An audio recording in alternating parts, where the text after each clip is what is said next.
자, 국내외 경제 이슈를 알기 쉽게 쏙쏙 풀어보는 시간, 금요일의 남자, 홍기빈 글로벌정치경제연구소장님과 함께합니다. 어서 오세요. 네, 안녕하세요. 예, 자, 얼마 전에 난방비 고지서 네. 받으셨습니까? 혹시 폭탄 맞으셨습니까? 뭐 힘들죠. 그래서 저희 가족 다 그 내복을 입고 살고 있습니다. 저도 이제 조끼를 챙겨 입기 시작했습니다. 이게 난방비 쇼크의 원인이 우크라이나, 러시아 이 전쟁 때문이다. 그러니까 국제 천연가스 가격이 10배 이상 뛰었다고 하잖아요. 네. 그렇다면 앞으로 이 천연가스 가격은 어떨지, 이게 오른다면은 난방비도 더 오를 수밖에 없는데 어떻게 네. 전망하십니까? 뭐 두고 봐야 되겠지만은 올해에도 오를 거다라는 전망이 더 많은 것 같습니다. 예. 우크라이나 전황이 계속되고요. 그다음에 작년에 유럽에서 그 가스를 축적하느라고 홍역을 치렀는데 예. 그 구조적인 문제가 해결이 되지 않아서 올해도 또 한 번 그 가스 구하기 전쟁이 또 치러질 것 같다. 그래서 값이 더 오를 것 같고요. 그다음에 석유 값도 지금 좀 만만치 않아가지고 올해 한 130달러까지 가는 게 아니냐 이런 좀 불길한 전망도 나오고 있습니다. 석유 가격까지 예. 그럼 전반적으로 영향을 미칠 수밖에 없는데 혹시 뭐 가스 가격은 어느 정도 오를 것으로 저희가 예상할 수도 없겠지만 예, 사실은 뭐 올해 난방비는 뭐 2배 이상 올해 연말까지 가면은 뭐 2배 정도까지 예상하는 부분도 있다고 하시고 예. 그 정도까지도 오르겠습니까? 그러니까 가스값이 오른다고 바로 우리 난방비로 오는 건 아니고요. 예. 중간에 우리 그 가스 공사의 그 적자라든가 이런 구조 때문에 이게 다 차등을 두고서 이렇게 시간적으로 차등을 두고 오게 되는데 지금 난방비 문제에서 지금 연체율이 높아요.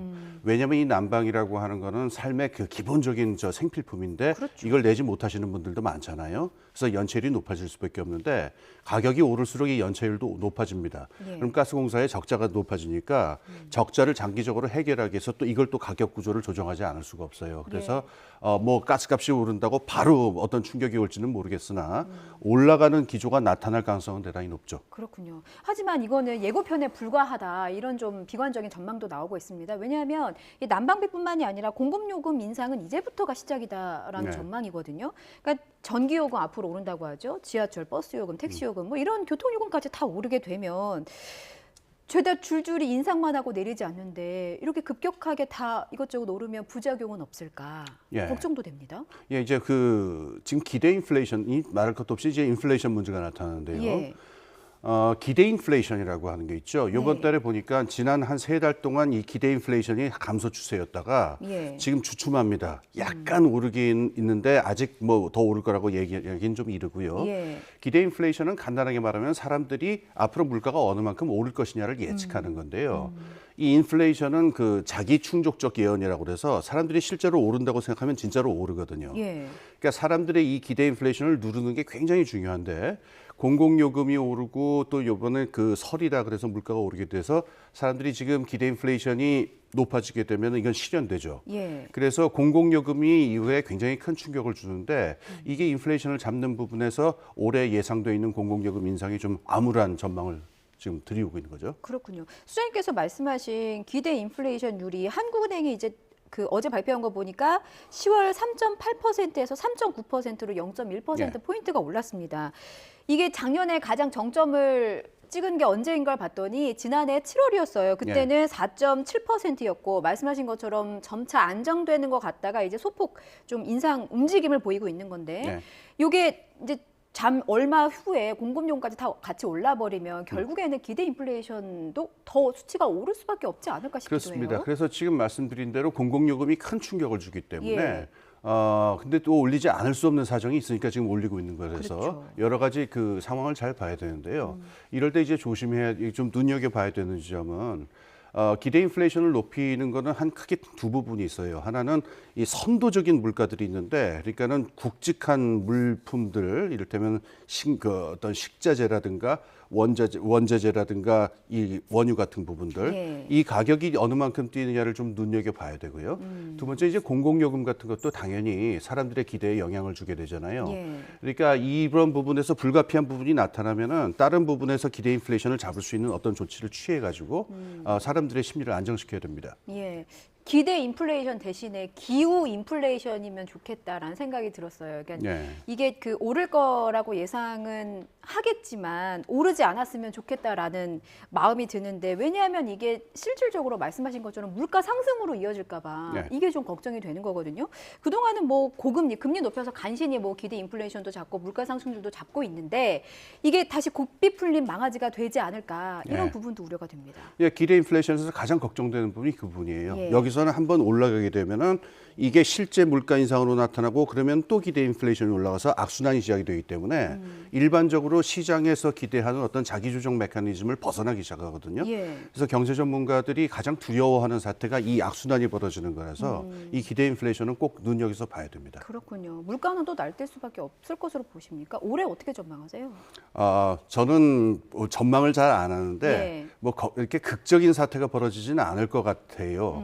근데 한 가지 예외가 되는 거는 또 무슨 전쟁이 벌어진다든가 전황이 악화된다든가 이런 이른바 외생적인 일이 나타나면은 얘기는 다르겠지만 예. 그렇지 않으면은 저는 올해는 좀 안정적인 그 침체랄까 소강 국면으로 갈 것 같다는 그런 생각은 갖고 있습니다. 안 그래도 저희 뉴스라이더 앞서 뉴스에서 이제 우크라이나에 탱크가 좀 지원이 되고 러시아가 발끈했다 뭐 이런 뉴스를 전해드려서 걱정이 되고 있는 상황이긴 합니다. 한은의 입장을 들어보면 공공요금 외에도 변수가 많은 상황이라서 사실 이제 물가는 예단하기 어렵다 예. 이런 입장이에요. 지금 이 시점에서는 뭐 물가가 잡히느냐 내 목숨이 먼저 잡히느냐 이게 갈림길에 선 느낌이긴 합니다. 우리가 유심히 지켜봐야 될 부분이 있다면 어떤 게 있을까요? 예, 아까 말씀드린 대로 지금 그 공공요금 부분하고 선도적인 물가 부분이 있고요. 예. 제일 중요한 거는 저거겠죠. 그 미국의 그 경제 성장률하고 금리의 관계라든가, 예. 그다음에 말씀하신 그 전쟁 같은 외생적인 요인들, 이게 올해 어떻게 진전될지는 좀 예측 불허니까 예. 이 부분들 눈여겨 보셔야 될 것 같습니다. 수장님 혹시요 최근에 세계은행이랑 뭐 IMF 등이 줄줄이 이제 세계 경제가 많이 어려울 것이다라고 전망했잖아요. 이런 부분들도 우리나라 물가에 영향을 미치겠습니까? 성장이 침체가 되면은요, 우리나라는 수출을 많이 하는 나라잖아요. 예. 수출도 침체가 된다는 얘기겠죠. 그렇기 때문에 경제 성장, 세계 경제 전체가 가라앉는다라고 한다면은 당연히 우리나라 경제 침체도 영향을 줍니다. 예. 여기까지 이 소식은 짚어보고요. 다음 뉴스 알아보겠습니다. 인구 감소에 관한 얘기예요. 어제 통계청이 발표한 자료가 있습니다. 좀 우리나라 인구가 37개월 연속으로 자연 감소하고 있다. 그래서 인구 감소라는 게 뭐 사회, 경제, 문화 여러 가지 사회 전반에 대해서 영향을 미치고 있잖아요. 네. 근데 저희는 경제 코너니까 일단 인구 감소가 경제와는 어떤 연관성이 있는지, 어떤 영향을 미치는지부터 좀 짚어주세요. 예, 우선 그 잠재 성장률이라고 하는 게 있는데요. 예. 뭐 비유를 들자면은 어떤 선수가 뭐 달리기가 한 12초 뭐 이렇게 빠르네요. 나온다 하더라도 예. 그 선수의 근육이라든가 몸을 봤을 때 잠재적으로는 한 10초 5 정도로까지 줄일 수 있다라고 하면 그걸 우리가 잠재적인 능력이라고 하잖아요. 예, 예. 어떤 경제가 지금 당장 나타나는 성장률이 아니고 최대한 자원을 활용하면 어디까지 성장할 수 있다는 걸 잠재 성장률이라고 하는데요. 잠재 성장률을 결정하는 가장 중요한 요인이 인구입니다. 예. 그래서 인구가 줄어든다면은 아까 비유를 들자면은 그 달리기 선수의 근육이 줄어드는 거랑 같아요. 그래서 잠재적으로 성장할 수 있는 역량 자체가 줄어들기 때문에 예. 당연히 장기적인 경제 침체로 이어지게 됩니다. 그렇군요. 특히나 이제 그 인구가 중요하다고 하셨는데 15세에서 64세 생산 연령 인구라고 하잖아요. 이제 다른 인구를 빼고 일단 생산 연령 인구만 엄청 줄어들 것이다 이런 전망이 나왔는데 예. 2070년에는 OECD 꼴찌를 기록할 것이다 예. 이런 전망이에요. 그러니까 한 50여 년 뒤면 예. 우리 경제 망하기 일보 직전 아니에요? 그러니까 외국의 한 민간 기관이 내놓은 예측인데요. 예. 2050년이 되면은 그러니까 우리나라의 인구 감소를 굉장히 비관적으로 보는 보도였는데 예. 2050년이 되면은 경제적인 그 사이즈나 이 위치가 인도네시아보다 아마 떨어질 것이다. 그리고 2070년이 경이되면은 필리핀보다도 아래로 밀릴 것이다. 뭐 이런 예측이 나오기도 했어요. 예. 예. 예측이긴 합니다만 그렇게 되지 않기를 바라는 마음이에요. 근데 우리나라 사회 전반에 영향 미치는 부분도 살펴보면 국민연금과 건강보험 이 부분도 좀 직격탄을 맞고 있어요. 특히나 이제 기금이 같은 경우는 고갈되고 있어서 더 큰 문제가 되는데 이 기금 고갈도 뭐 저출생이나 고령화 이것 부분과 좀 연관이 있는 거죠? 예, 뭐 당연하죠. 그러니까 우리가 기금이라고 하는 걸 뭐 나라마다 방식은 다릅니다만은 예. 기본적인 구조는 지금 있는 사람들이 내서 그 돈을 가지고 지금 받아야 될 사람들한테 주는 거는 기본적인 구조거든요. 예. 근데 생산 인구 구조가 이렇게 되면은 낼 사람은 줄어들고 받을 사람은 늘어나니까 당연히 고갈 문제가 생깁니다. 예. 그리고 기금 자체가 고갈되는 문제도 있는데요. 그 두 가지 부분이 이제 기금의 어떤 장기적인 추산, 언제 고갈될 것이냐라는 추산을 아마 오늘 발표가 나올 것 같아요. 예, 오늘 5차 국민연금 재정축의 잠정 결과치를 보건복지부가 발표할 예정입니다. 예, 맞습니다. 예. 숫자 나와봐야 되겠지만은 좀 더 땡겨질 것 같아요. 어. 왜냐하면 아까 말씀드린 대로 이 기금의 고갈 연도는 두 가지에 크게 좌우되는데 예. 첫 번째는 생산 가능 연령 인구, 그러니까는 그 기금을 납부할 수 있는 사람의 숫자, 이게 우선 크겠죠. 근데 이게 앞으로 줄어든다는 얘기니까. 예. 그리고 하나가 더 있어요. 이 어떤 경제 성장률입니다. 아. 경제 성장률이 낮아지게 되면은 실업률도 올라가게 되고 낼 수 있는 액수도 줄어들게 되기 때문에 요거는 인구에서 간접적으로 영향을 주는 요소거든요. 결국 이 두 가지 요소가 다 인구 감소에서 영향을 받게 되니까 뭐 나와봐야 알겠지만은 고갈 시점도 좀 더 땡겨질 가능성이 크지 않은가 하는 생각입니다. 그러니까 돈을 잘 벌면 경제 성장률이 높으면은 수입이 좋으니까 내가 낼 수 있는 세금도 좀 많아지는 거고 그러면 좀 괜찮은데 지금 경제 성장률도 다 어렵다고 하고 생산 가능 연령 인구도 줄고 있는 상황이어서 우려가 된다 이런 말씀이셨습니다. 2018년의 예측 결과가 2057년이면 기금이 고갈될 것이다 이런 예측을 내놨었는데 지금 네. 소장님께서는 이제 그 좀 앞당겨질 것이다라고 그렇죠. 예측을 그러니까 하셨잖아요. 그때 어느 정도? 이거를 추산을 할 적에 예. 향후에 어떻게 한 몇십 년 정도를 예측을 하니까 장기적인 수치에서 경제 성장률을 얼마로 볼 거냐, 인구의 변화율을 어떻게 볼 거냐는 걸 넣는데 예. 예측한 것보다 더 인구 감소율이 빠르다든가 경제 성장률이 예측한 것보다 더 안 좋게 추세가 나온다든가 하면은 당연히 그 추계를 다시 하면서 이게 앞으로 땡겨지게 되죠. 예. 그러니까 아마 오늘 나올 숫자가 좀 더 땡겨지는 숫자가 나오지 않을까, 저는 뭐 그런 걱정이 있네요. 혹시 충격적인 숫자일까요? 아, 뭐 그렇게까지는 아닐 겁니다. 이 추계를 하면서 계속 이 숫자들을 업데이트하기 때문에 아주 크게 달라지진 않을 것 같아요. 일단 오늘 보건복지부의 발표를 좀 지켜봐야 될 것 같고요.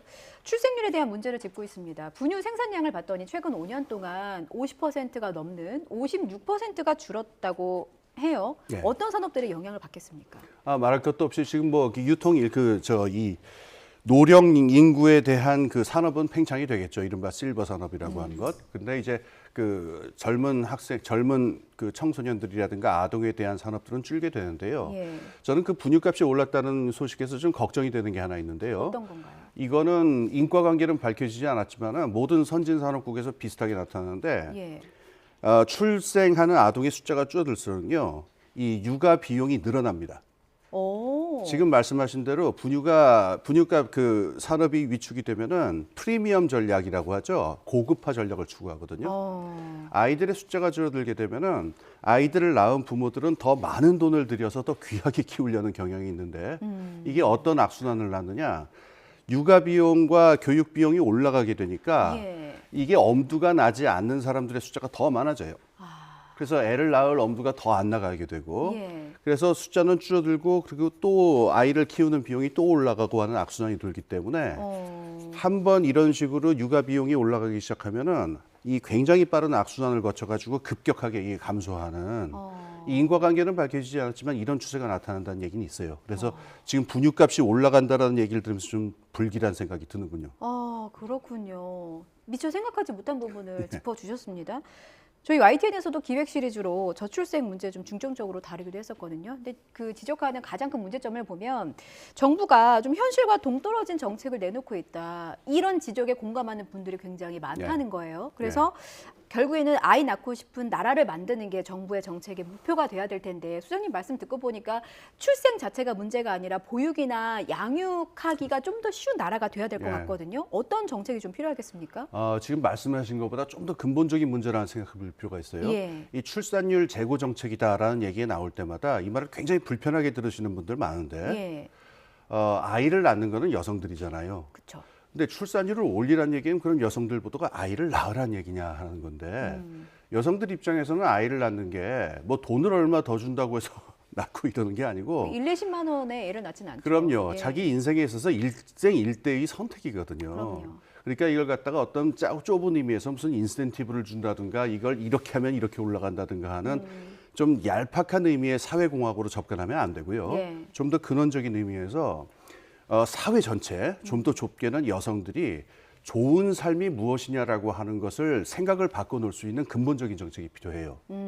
그래서 여성들이 자신들이 어떤 긴 인생 경로를 생각을 할 적에 아이를 낳아서 기르는 것도 괜찮은 삶이 될 수 있겠구나라고 하는 생각이 들 수 있도록 포괄적인 차원에서의 그런 정책 접근이 필요하지, 지금처럼 어떤 사회공학적인 인센티브를 준다든가 이런 틀에서 탈피를 해가지고 여성의 좋은 삶이라는 관점으로 좀 근본으로 돌아갈 필요가 있다, 이런 생각입니다. 뭔가 정책에 철학이 필요한 시점이 아닌가. 예, 그렇습니다. 말씀 듣고 보니 그런 생각도 드네요. 저희가 그 출산율 몇 퍼센트 수치에 좀 집중하지 말고. 그렇습니다. 예, 다 함께 고민해 봤으면 좋겠습니다. 지금까지 홍기배인 글로벌 정치경제연구소장님과 말씀 함께 했습니다. 고맙습니다. 네, 감사합니다.